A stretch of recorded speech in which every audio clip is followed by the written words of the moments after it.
What's it like on stage? Is it like playing a role? Do you have to become a different person?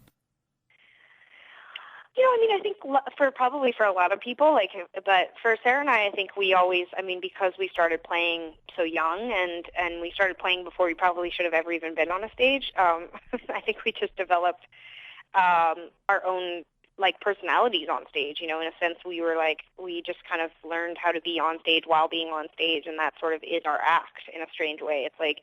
It's unscripted and it's pretty real and honest and oftentimes can be very awkward, and it can be successful and not successful based on all those same qualities. It's like some days it just works and then other days it just looks like we're having growing pains on stage. So, but I certainly never get on stage and pretend to be anything. If I'm not having a good time, I'll just play.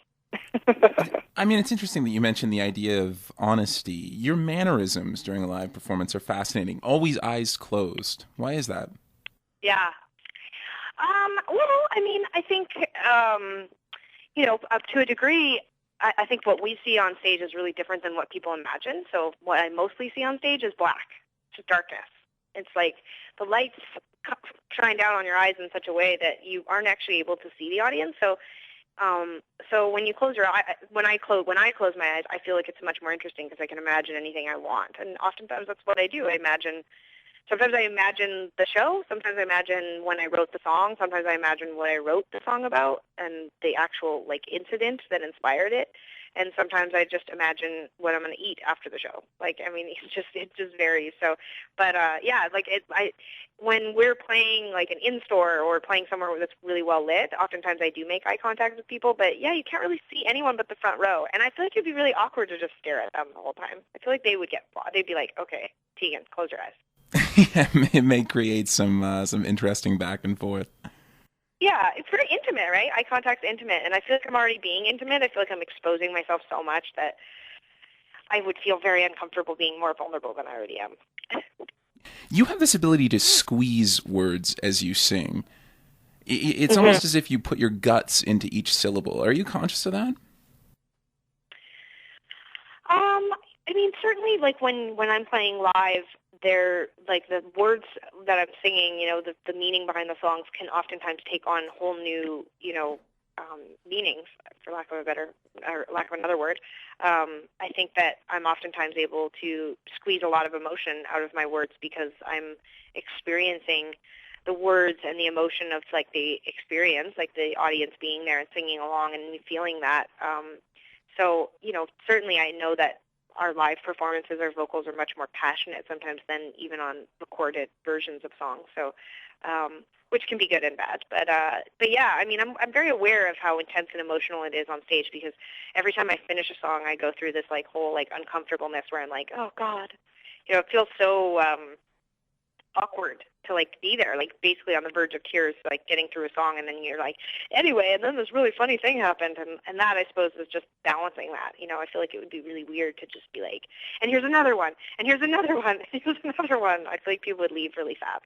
Well, it's interesting that you mentioned the intensity. I mean, Tegan and Sara songs are so personal. Are there any tracks that Yeah. are too scary for you to perform live because of the connection they evoke? I mean, I think a lot of our early music, I think people have misinterpreted why we don't play it. They think there's so many reasons why people think we don't play it.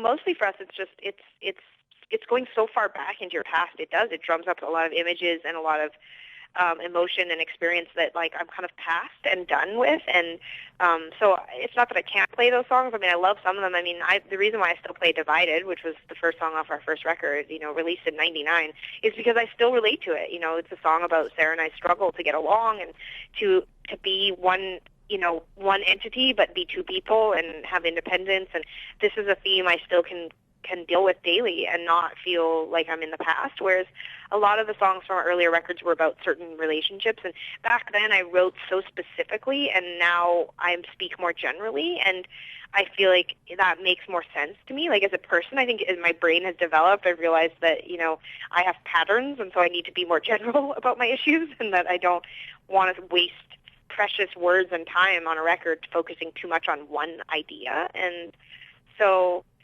there's definitely topics from our past that I just don't want to go back to, or songs that I don't want to go back to. And I'm still proud of them. I I don't care to, work too much on them, which is, why we tried to include a few of those on the DVD, and on the live record, because I wanted to prove that we could do it. So it's really interesting that you talk about the effect of your words and how you're so conscious of what you're writing. I mean, fans look up to you. There's no question about that. They really hang on your words. Is that responsibility daunting for you? Yeah. Oh, God, yeah. I mean, Sarah and I are, 30 songs into our new record, like writing constantly every day. And one of the biggest challenges that I'm finding is that I'm rewriting every song like 2 or 3 times, changing the words constantly. I never did that when I was younger, and it's not because I'm being overly, critical. It's because I'm being overly precious. And I wasn't precious as a teenager. I wasn't precious as an early 20s person writing. And now I'm like, the words I'm saying are very specific, and they need to be important, and they need to sum up what I'm trying to say. I don't need 16 songs to do it. I need 8. So I got to say it all in those songs.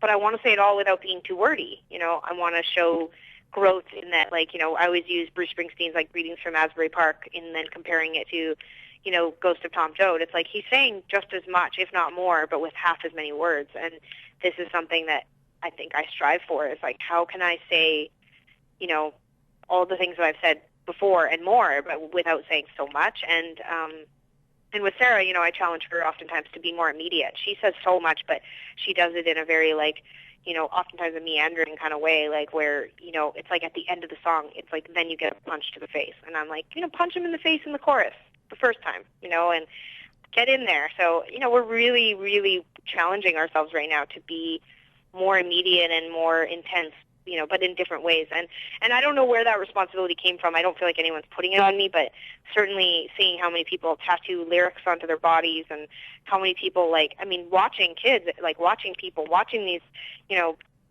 these strangers stand in these venues and sing along. It's you recognize how important it is. Every note, every word, everything. It's all very important.